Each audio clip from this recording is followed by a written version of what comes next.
Warning, this may contain content not suitable for children. And snowflakes.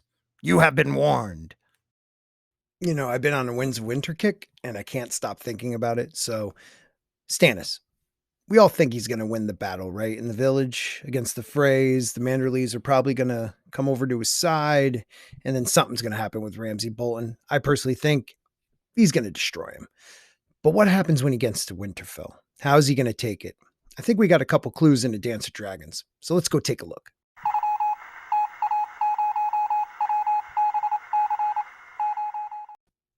Welcome to Sporking News Podcast. My name is Scott. If you like what you see here, like, share, subscribe. It really will help out the channel. Thank you to everyone who has been subscribing, starting to grow, starting to get a little following with this Winds of Winter stuff, and I'm really enjoying it. So I hope you enjoy it too. If you have any ideas for me, throw it in the comments below.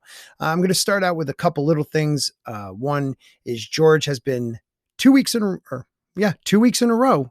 He has put something on his Not a Blog about Winds of Winter being held up because of the pandemic, and he's writing. So pandemics are horrible, but a little silver thing up there. He's writing. So he's forced to write. He can't go on trips. He can't deal with other things. He is just writing away. And I think we will get this by the end of the year. And he might even be going, as he usually does, some of the chapters going into the next book. So hopefully he jumps right into it, and we might actually get a conclusion to this. So that would be awesome. And at the end of this video, we're going to talk about a Game of Thrones book club we're doing on May 11th. But let's just get into the topic. And it's Stannis. I think he's the greatest king that Westeros may ever have. Okay. Stannis is firm but fair, sticks to the rules, respects the line of command. He's a great tacticianist. He's a great strategy guy. And everyone says he will break before he bends. But when it comes to war, he tries different things. Look how he beat the Greyjoys in open warfare on the ocean. Only person we've ever heard of in the saga, at least, that ever did that. And I don't think in the history that I know that in open warfare on the ocean beat a larger fleet of Greyjoys. So if you know that, let me know in the comments below. So he's at the Crofters village. He has all the holes. The Freys fall in. They try to retreat. The Manderleys crush them. I don't know what's going to happen with Ramsay. Either they're going to overcome Ramsay. Maybe the Manderleys will play, a little cat and mouse with a little joke, not joke, but play them like they're retreating and actually slaughter them. Or they will push them back to Winterfell, and Ramsay will be left out in the snow by his father. But I actually think they won't make it to Winterfell, and Ramsay will lose on the way back. This is what I think Stannis will do once he gets to Winterfell. Now, we keep getting told in the book about snowdrifts and how the snowdrifts are piling higher and higher, coming up to doorways, covering the crypt, coming up the battlements, filling in between the walls, all the nooks and crannies. And these drifts just keep piling because it's day after day of snow, blizzard conditions. Guys can't see 2 feet in front of them. And I think Stannis is going to use that to his advantage. So Stannis, being the great strategist and tacticianist that he is, if that's a good enough word, I don't know. Let me know.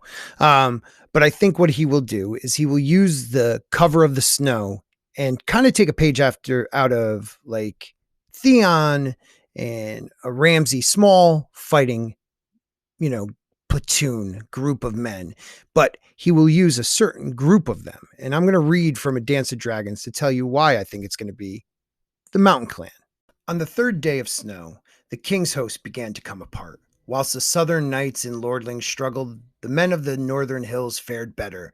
Their garrons were sure-footed beasts that ate less than palfreys and much less than the big destriers. And the men who rode them were at home in the snow. Many of the wolves donned curious footwear, bear paws they called them, queer, elongated things made with bent wood and leather strips, lashed onto the bottom of their boots. The things somehow allowed the men to walk on top of the snow without breaking through the crust and sinking down to their thighs.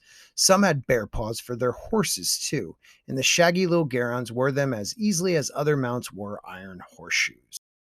Bear paws. That's what it's going to be. So I think also in one of Jon's chapters, they talk about bear paws, how the young boys wore them and barely broke through the snow. So why not have a group of the clansmen who know the area of Winterfell pretty well, I would think. They know the north, they know snow, they understand how to use the bear paws, and just climb up the wall in the snow. And if the drifts aren't high enough, you got a couple little grappling hooks. What do you have to finish off? 8 feet? You know, you could almost, if the snow's all the way up, take your horse all the way over. So I think instead of, just trying to set siege to the Winterfell, I think what they're going to do is go over the wall using these bear paws in the snowdrift and actually take it from the inside, unlock the gates, allow the rest of Stannis's men in and wipe them clean, while Crowfood and whoever's supporting him on the inside with Stannis destroys the Boltons from there. And once he has Winterfell, I don't know if Stannis is going to use fake Arya as a rallying point for the North, or hope that Davos brings down Rickon, or even the knowledge that Bran's still alive, or once he finds out Jon is maybe resurrected and no longer has his Night Watch vows, bring him down. But I think once he takes over Winterfell, he has the North, and he could decide either going north or south, and we'll discuss that Monday night. Also, make sure you ding the bell when you subscribe so you'll get notifications of our live streams, which we do every Monday night. We are doing Winds of Winter predictions, but also some different stuff with that with Stig Kenobi and According to Christie, where we go into Norse mythology and English history and things of that nature with it. And it was really good. We had one already. Hopefully it'll keep going. And on May 11th, if you'd like to join us, make sure you join the Game of Thrones book club.